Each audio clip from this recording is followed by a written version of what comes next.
नमस्कार, स्वागत आपका प्राइम डिबेट के इस अंक में। आपके साथ मैं हूं राजेंद्र देव। कैराना के बाद अब बीजेपी के सांसद हुकुम सिंह कैराना से सटे कस्बे कांधला को पलायन की भट्टी में उन्होंने झोंक दिया है। उन्होंने दावा किया है कि कांधला से 63 लोग डर के मारे पलायन कर चुके हैं। अब अगर केवल पलायन के शब्द पर जाएं तो इस भारतवर्ष का कोई जिला, कोई कस्बा, कोई गांव ऐसा नहीं मिलेगा जहां से लोग ना गए। कोई काम की तलाश में गया है, कोई खेती के लिए गया है, कोई घर जमाई बनकर चला गया है, किसी को दूसरी जगह रास आ गई है, कोई पड़ोसियों से तंग आकर भाग गया है। हुकुम सिंह के वोटवादी खुलासे से पहले तक लोग प्रवासी होते थे, विस्थापित होते थे, पलायित भी होते थे। लेकिन हुकुम सिंह के धार्मिक पलायन के इजाद के बाद पलायन का अर्थ राजनीति के बहुत नजदीक चला गया है। इसे अब यूपी का दुर्भाग्य न कहा जाए तो क्या कहा जाए कि चुनाव से पहले यूपी में धार्मिक भावनाओं में ज्वार आ जाता है। मतदान का वक्त करीब आते आते लोग हिंदू और मुसलमान हो जाते हैं और चुनाव के परिणाम आते ही फिर से एक बार पड़ोसी, गांव वाले और कस्बे वाले हो जाते हैं। इस बार भी तैयारी ऐसी ही दिखती है। आज की बहस इसी विषय पर।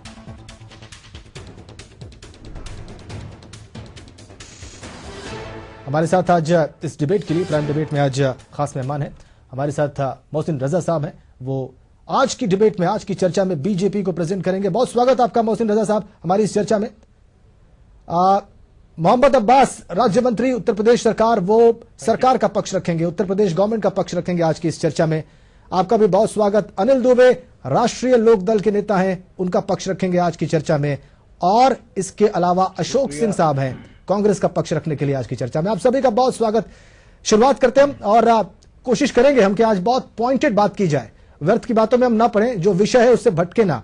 इससे दर्शकों को भी बहुत सुविधा होगी विषय को समझने में और वो ठीक ठीक समझ पाएंगे कि आप लोग एग्जैक्टली क्या कह रहे हैं। शुरुआत करते हैं बीजेपी के साथ, बीजेपी की चर्चा के साथ। मोहसिन रजा साहब, ये बताइए कि हुकुम सिंह क्या कह रहे हैं और क्यों कह रहे हैं?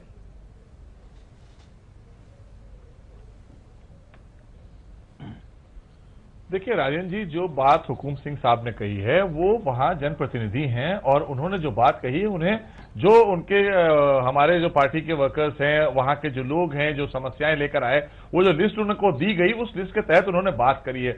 और सबसे बड़ी बात देखिए, पलायन की बात को तो नकारा नहीं जा सकता ना। ये तो एक बहुत बड़ा गंभीर मसला है प्रदेश सरकार के लिए, क्योंकि जो सरकार है उसको जांच के लिए भी कहा गया, उस पर मुख्यमंत्री जी का ये स्टेटमेंट भी आ गया कि नहीं साहब वहां तो सब कुछ ठीक है। तो अगर मुख्यमंत्री पहले ही ये बात कह देंगे तो किसी भी अधिकारी की हिम्मत नहीं है कि उस जांच में तो वो वही बात पहले ये बात चाहते हैं। देखिए, मैं बात को बार बार क्रॉस नहीं करना चाहूंगा दूसरी डिबेट्स की तरह से, बहुत पॉइंटेड रहना चाहता हूं। खुद हुकुम सिंह ये बात कह रहे हैं कि हिंदू शब्द जो पिछली वाली पलायन की लिस्ट में उन्होंने हिंदू शब्द का जो जिक्र किया था वो ठीक नहीं है। एक गलती तो उन्होंने स्वीकार की, उसके बाद भी उसमें दुनिया भर की खामियां दिखाई दी हैं। अब ये फिर जो 63 लोगों की बात कर रहे हैं, वो इसमें क्यों ना हम लोग समझा जाए कि ये एक खास उद्देश्य के साथ आप लोग यूपी में कर रहे हैं?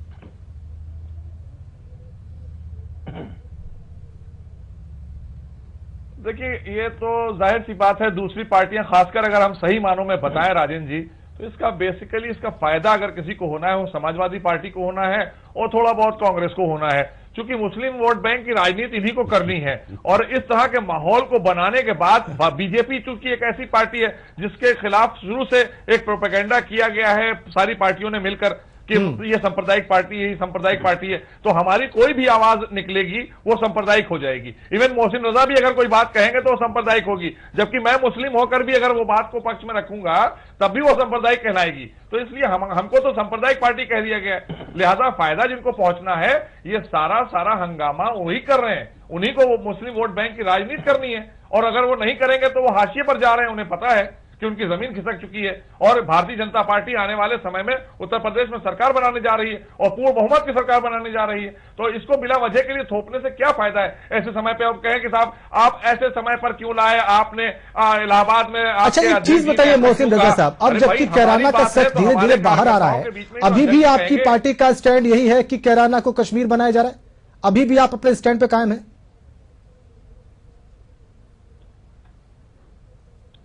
देखिए, ऐसा है, ये हमारी पार्टी के भी, हमारे प्रदेश अध्यक्ष जी ने भी वहां पर खन्ना जी के कमेटी बनाकर भेजा है, खन्ना जी के साथ में कई और भी लोग गए हैं वहां पर जांच करने के लिए। ये जांच का विषय है, लेकिन प्रदेश सरकार फिर वहां के जो डीएम ने जांच करके जिसका उनकी जो पॉजिटिव रिपोर्ट आई है उसके बारे में राजेंद्र आप पढ़ लीजिए, उस रिपोर्ट को आपके पास होगी मुझे लगता है। नहीं, मैं बहुत स्पष्ट सवाल पूछ रहा हूं, मुझे किसी रिपोर्ट पे इंटरेस्ट नहीं है, उसमें बहुत सारे नाम ऐसे हैं जो वहीं पर हैं, बहुत सारे लोग बहुत साल पहले चले गए थे, कुछ लोग कानून व्यवस्था और गुंडों के खौफ की वजह से गए हैं, ये सब मोहसिन रज़ा साहब पब्लिक डोमेन में आ चुका है। मुझे सिर्फ ये बताइए कि क्या कैराना को कश्मीर बनाने जैसे बयान पर अभी भी आप टिके हुए, अभी भी स्टैंड कर रहे हैं कि नहीं? देखिए, हम सबसे बड़ी बात यह है कि लॉ एंड ऑर्डर की व्यवस्था जहां भी खराब है प्रदेश में, किसी भी शहर में, किसी भी जगह पर, तो वहां हम आवाज उठाएंगे, क्योंकि जो विपक्ष का काम था बहुजन समाज पार्टी का वो उसने नहीं किया। लेकिन विपक्ष की भूमिका में हम हैं और हम जनता के साथ अन्याय नहीं होने देंगे, चाहे वो कहीं भी किसी भी शहर की जनता हो। अब कैराना की बात है, सामने आई है, और इंसाफ के नाम पर आप कैराना को कश्मीर से कंपेयर कर देंगे। वहां पर माफियाइज्म है, गुंडई है, बदमाशी है, वहां से कहीं से भी आवाज उठेगी, हम वहां पर खड़े होंगे, कहीं पर आवाज उठेगी पूरे प्रदेश में हम खड़े होंगे, क्योंकि हमें जनता के साथ उन अन्याय होने देना है, अन्याय नहीं होने देना है, न्याय के साथ मैं जाऊंगा। और जनता ने हमारे ऊपर विश्वास किया है देश में, लिहाजा प्रदेश की जनता भी इंतजार कर रही है। मेरे सवाल का उत्तर दिए रहे साहब, मैं बहुत सरल सवाल पूछ रहा हूं, क्या कैराना कश्मीर बन रहा है जैसे बयान अभी भी आपके लिए सही है? आप इस पर स्टैंड कर रहे हैं कि नहीं कर रहे हैं?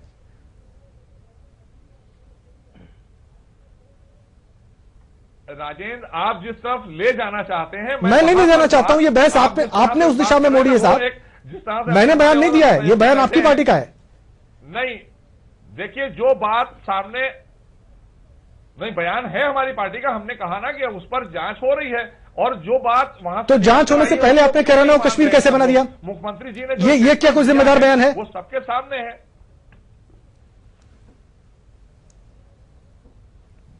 सॉरी, बगैर जांच पूरी हुए आपने इतना बड़ा बयान कैसे दे दिया? आपकी पार्टी ने इतना बड़ा स्टैंड कैसे ले लिया? रज़ा साहब, बहुत जल्दी जवाब दिए ताकि मैं सरकार का पक्ष सुन सकूं।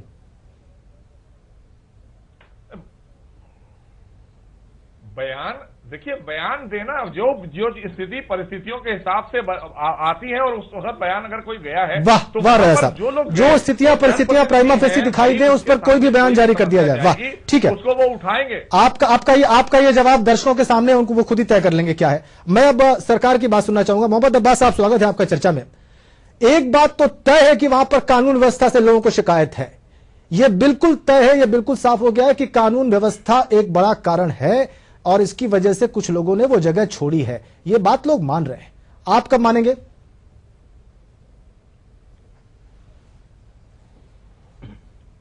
तू इधर उधर की ना बात कर, ये बता काफिला लुटा क्यों? मुझे रहजनों से गुरज नहीं, तेरी रहबरी का सवाल है।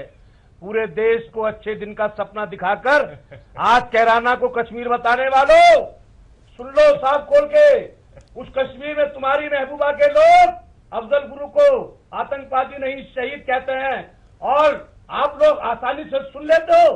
कैराना कश्मीर बताने अब इधर उधर की बात आप कर रहे हैं मोहम्मद अब्बास साहब। मैं महबूबा मुफ्ती का विषय यहां लेके नहीं बैठा हूं, चर्चा मैं पहले ही कह चुका हूं बहुत पॉइंटेड रहेगी।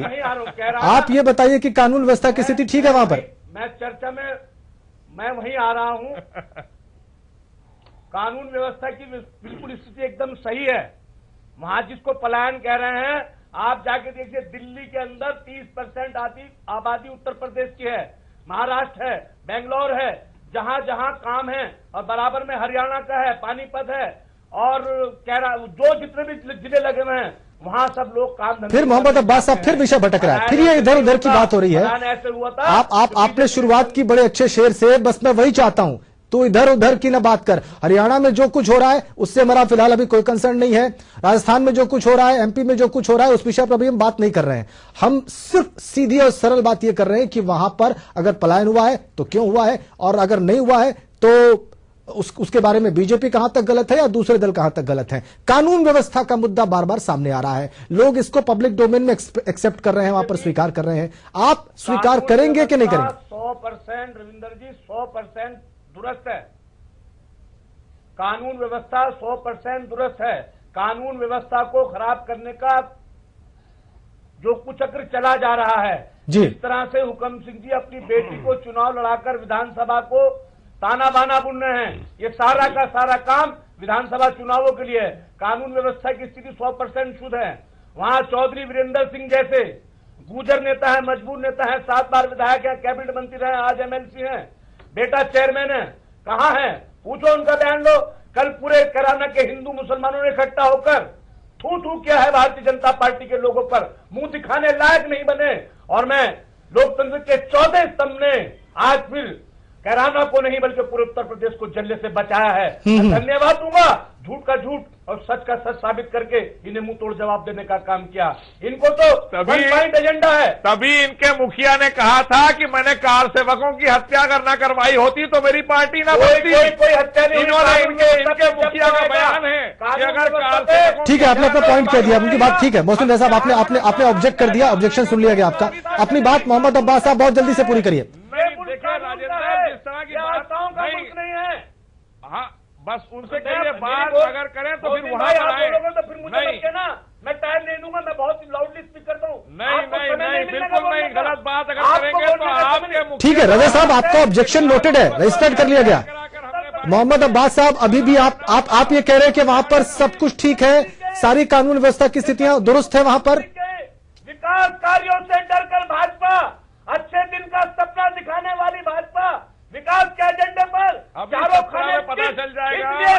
थोड़ी आवाज बचा कर रखिए, के पास कोई मुद्दा नहीं है। थोड़ी आवाज बचा कर रखिए, बहुत सीखना पूरे पड़ेगा। देश में जारी है। अच्छा ठीक है, पूरे देश में उत्तर प्रदेश के विकास की गूंज हो रही है, जहां बिना केंद्र की मदद के 73 सांसद उत्तर प्रदेश में दिए और उत्तर प्रदेश को पैसा नहीं दोगे। आपके पास पैसा रखा है, आप नहीं, माइक बहुत सेंसिटिव है मोहम्मद अब्बास साहब, आप थोड़ा धीरे से भी बोलेंगे तो कैच कर लेगा, वो दर्शकों तक आवाज पहुंच जाएगी। आप दूसरा पक्ष सुन लेते हैं। अशोक सिंह जी कांग्रेस को प्रेजेंट कर रहे हैं इस चर्चा में। अशोक सिंह साहब, क्या आपकी पार्टी का स्टैंड है और क्या आप कहना चाहेंगे इस सारे विषय पर?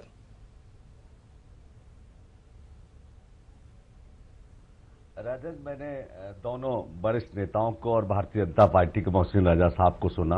पेशे से वो क्रिकेटर रहे हैं और बहुत सम्मानित खिलाड़ी हैं, बहुत सम्मान करता हूं। और राज्य मंत्री का दर्जा प्राप्त अब्बास साहब को भी प्रदेश की जनता सुन रही है। सवाल इस बात का उठता है कि 4.25 साल हो गए सरकार को, मुझे लगता है कि 4.25 साल के कार्यकाल में ये चुनावी वर्ष है, सभी जानते हैं। ठीक है, आईपीएल खत्म हो गया है, नया आईपीएल उत्तर प्रदेश की जनता को जरा देखने को मिलेगा, जो गठबंधन है इन दोनों में। हालात क्या है, सरकार नाम की चीज कहां है।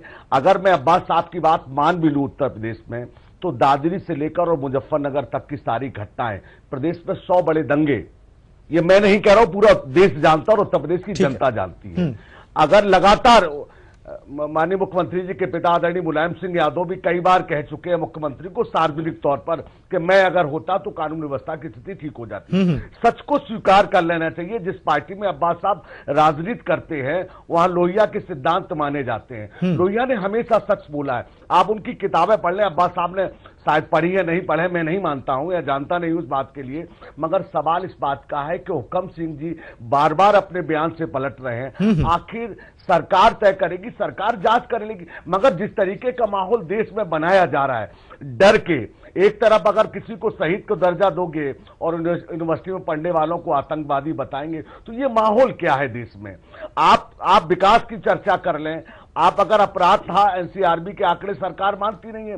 भारतीय जनता पार्टी के पास ले दे के एजेंडा है कि घर वापसी से काम नहीं चलेगा, तो क्यों नहीं काम चलेगा। तो बहुत सारी चीजें भारतीय जनता पार्टी का जो एजेंडा है उस पर काम करना चाह रही है। कैराना की कोई इतनी बड़ी घटना। अच्छा अशोक सिंह जी, आप एक चीज बताइए और बहुत ईमानदारी से दर्शकों के सामने जो है अपना और अपनी पार्टी का आंकड़ा प्रस्तुत करिए। सरकार, अशोक सिंह जी, आपने बिल्कुल जो कहा सब स्वीकार है। एक चीज बताइए कि कैराना और ये जो प्रकरण है इसमें ज्यादा बड़ा दोषी कौन है, बीजेपी या रूलिंग पार्टी? नहीं देखिए, सरकार से बड़ी जिम्मेदारी होती है। सरकार पूरी तरह फेल हो गई है। मैं भारतीय जनता पार्टी को दंगाई कराने वालों पे कार्रवाई क्यों नहीं होती है आज तक। आप कहते हो कि हमें नाम मालूम है, तो कार्रवाई भारतीय जनता पार्टी को राष्ट्र लगाओ, गैंगस्टर लगाओ, जेल क्यों नहीं अपराधियों को भेजा जा रहा है। बड़ा दोषी कौन है, सरकार या बीजेपी? गुल खाए और गुल किले से परे ऐसे नहीं चलेगा। प्रदेश की जनता, सरकार निश्चित तौर पर, देखिए दोनों दोषी थे, एक अपराध करने वाला होता है और अपराध कराने वाला भी होता है। और अपराध अब राष्ट्रीय लोकदल का पक्ष सुन लेते हैं। अनिल दुबे साहब उनको प्रेजेंट कर रहे हैं इस चर्चा में। दुबे साहब, एक बार फिर से स्वागत है आपका। सारी बात आपने सुन ली है और आप तय नहीं कर पा रहे हैं कि समाजवादी पार्टी के साथ जाएं या कांग्रेस के साथ जाएं या क्या करें। अपने राजनीतिक भविष्य को लेकर थोड़ी आप लोगों को चिंता है। वर्तमान परिस्थितियों में आप किसको दोषी मानते हैं? कौन है दोषी? दोषी नंबर 1 कौन है? देखिए राजेंद्र जी, अभी मोहसिन रजा साहब अपनी पार्टी का पक्ष रख रहे थे। इनकी पार्टी के सांसद ने जो गलत सूची जारी की, उसमें जो लोग इस दुनिया में नहीं हैं उनका नाम भी उस सूची में रख दिया। ठीक है। अब आपने 364 की सूची जारी की और 92-94 नाम उसमें फर्जी हैं जो जीवित नहीं है या उनके नाम नहीं है। ठीक है। तो अगर एक जिम्मेदार सांसद जो उत्तर प्रदेश की विधानसभा में रहा हो, कई बार रहा हो, अगर इस तरह की झूठी साजिश करके सूची जारी करे तो ये इसमें दोषी और ना दोषी का सीधे सीधे स्पष्ट है कि दोषी कौन है। ठीक है। सवाल यह है कि आज ये जरूरत क्यों पड़ी।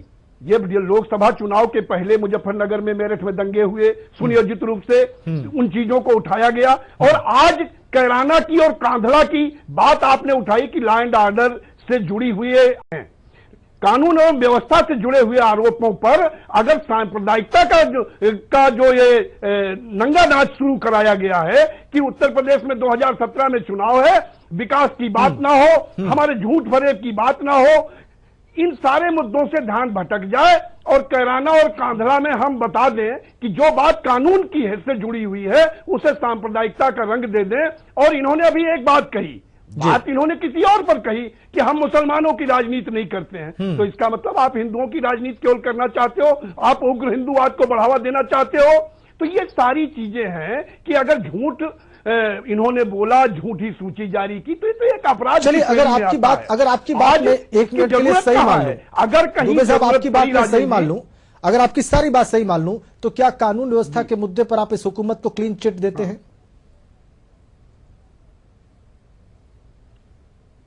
अगर कानून व्यवस्था की बात राजेंद्र जी कहीं पर है, कानून व्यवस्था का कहीं आरोप है, तो उसके बारे में जो वहां के पलायन के नाम पर पीड़ित लोग हैं उन्होंने कहां पर एफआईआर की, अगर वो एफआईआर नहीं दर्ज हुई तो उसके दोषी लोगों के खिलाफ कार्रवाई की जानी चाहिए। पलायन करने वालों की जो सूची दी उसकी जिला प्रशासन ने जांच की या नहीं की? अगर जिला प्रशासन जांच करा रहा है तो भारतीय जनता पार्टी को उसका इंतजार करना चाहिए कि उस पर उन्होंने क्या जांच कराई। अगर वो सरकार कितनी दोषी है?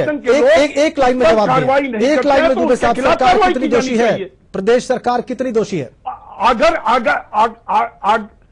अगर वहां पर जबरदस्ती कोई कार्रवाई की गई है, जबरदस्ती कोई कार्रवाई की जा रही है, तो उनके खिलाफ कार्रवाई की जानी चाहिए। अगर उनके खिलाफ कार्रवाई नहीं करते हैं तो वो प्रशासन, वहां पर सरकार दोषी है। ठीक है। मोहसिन रजा साहब, मैं आपके पास वापस आता हूं। घूम फिर कर बात आप ही के पास आनी थी। आप बीजेपी को इस चर्चा में प्रेजेंट कर रहे हैं और आपके सांसद महोदय ने, स्थानीय सांसद महोदय ने जो कुछ कहा है, फिर पलटे हैं, फिर एक लिस्ट लेकर आज आ गए हैं और कैराना को आप लोगों ने कश्मीर बता दिया है। आपको नहीं लग रहा है कि आप बहुत ज्यादा एम्बैरेसिंग सिचुएशन में आ गए हैं? ऐसी स्थिति खड़ी हो गई है जो न निगली जा रही है न उगली जा रही है। रजा साहब, समय कम है, स्वीकार करें। देखिए, नहीं राजन जी, देखिए, जैसा कि हमारे अनिल भाई ने कहा, हमारे बहुत अच्छे मित्र हैं, उन्होंने कहा हम मुसलमानों की राजनीति और हिंदुओं की राजनीति की बात नहीं करते हैं, हम सबका साथ, सबके विकास की बात करते हैं। पहली चीज तो हम ये क्लियर कर दें कि ये हमने कहा ही नहीं था, वो उन्होंने अपने मन से कह दिया। खैर ठीक है, आपने कहा, और मैंने कहा कि मुसलमानों की खाली, मुसलमानों की राजनीति, अगर मोहसिन जी मुसलमानों की खाली अगर कोई राजनीति करना है तो समाजवादी पार्टी, कांग्रेस और आरएलडी करती है। और दूसरी बात यह कि मैंने कहा कि ये मुसलमान इसमें कंफर्टेबल चलिए, मैंने क्लियर कर दिया। रजा साहब को बोलने दीजिए, कुछ एक्सपोजर हो गया है, कुछ एक्सपोजर हो जाने दीजिए। रजा साहब को बोलने दीजिए। नहीं राजेंद्र जी, मैं सुन रहा हूं, लेकिन उन्होंने जो अपनी लिस्ट जारी की, उस लिस्ट को उन्होंने नहीं जारी किया, कार्यकर्ताओं ने, वहां के लोगों ने जो लिस्ट उनको दी थी वो लिस्ट उन्होंने सरकार को दी और उस मुद्दे को उन्होंने यहां भी उठाया था असेंबली में, और यही मुद्दे को उन्होंने वहां भी उठाया अपने पार्लियामेंट में। तो आज उसकी जांच की जब बात आई है तो क्यों सरकार परेशान हो गई? लॉ एंड ऑर्डर को लेकर वहां समस्या है, जो लोग भाग गए, जिनको भगा दिया गया, जिन्हें डरा धमका कर मकान खाली करा लिए गए, बहुत से लोगों ने FIR नहीं की डर के मारे, वो चुपचाप चले गए। तो वहां पर गुंडाई माफियागिरी हो रही कि नहीं हो रही है? तो ये सरकार फेलियर है कि नहीं फेलियर है? आप नहीं स्वीकार करेंगे, मैं समझ गया राजा, आप स्वीकार नहीं करेंगे, तो जनता के आप स्वीकार नहीं करेंगे, लेकिन मैं आपको बताऊं कि ये सिचुएशन आप लोगों के लिए बहुत एम्बैरेसिंग है, ये बिल्कुल स्पष्ट है। और स्वीकार करने से एम्बैरेसमेंट थोड़ा कम हो सकता था, थोड़ा कम हो सकता था एम्बैरेसमेंट। रखेंगे समाजवादी पार्टी का क्या दरोगा कार्रवाई भी नहीं कर रहा है? अच्छा अब्बास साहब ये बताइए कि अब आपकी हुकूमत क्या करने वाली है? अब्बास साहब, मोहम्मद अब्बास साहब ये बताइए कि आपकी हुकूमत क्या करने वाली है, बहुत संक्षेप में, समय समाप्त है मेरे पास। हमारी हुकूमत जो भी कोई दोषी होगा उसके खिलाफ कार्रवाई करेगी। हमारी हुकूमत हिंदू मुसलमान नहीं देखती, हमारी हुकूमत सबका विकास सबका साथ। भाजपा खोखला नारा देती है, अच्छे दिन का सपना दिखाती है, लेकिन फिर बाद में कह देती है वो सब चुनावी जुमले हैं। नहीं, यहाँ पे ये जनसभा नहीं है अब्बास साहब, यहाँ पे बहुत पॉइंटेड जवाब देना था। क्या कर रहे हैं, एक लाइन में बताइए। मैं अपनी बात कर रहा हूं, कानून व्यवस्था पे आ रहा हूं। अब समय पूरा हो गया है, आपका भी और सरकार का भी है। DIG की रिपोर्ट आई है, प्राइम रिपोर्ट आई है, उसमें कह दिया गया आप मेरे प्रश्न का उत्तर नहीं दे रहे हैं। खैर बहरहाल आप सभी राजनीतिक दलों का पक्ष इस मसले पर जनता के सामने आज पहुंच गया। समय समाप्त है। आप सभी का बहुत धन्यवाद, रज़ा साहब, मोहम्मद अब्बास साहब, दुबे साहब और अशोक सिंह साहब, इस चर्चा का हिस्सा बनने के लिए। कैराना के बाद अब कंधाल का विषय लेकर आए हैं हुकुम सिंह, उन्होंने एक और लिस्ट जारी कर दी है। वो बता रहे हैं कि कुछ और लोग उस कस्बे से, छोटे से कस्बे से पलायन कर गए हैं। ये सिचुएशन बीजेपी को आगे कहां लेके जाती है, बहुत रोचक हो रहा है देखना। बहुत धन्यवाद आप सभी का इस शो को देखने के लिए, बहुत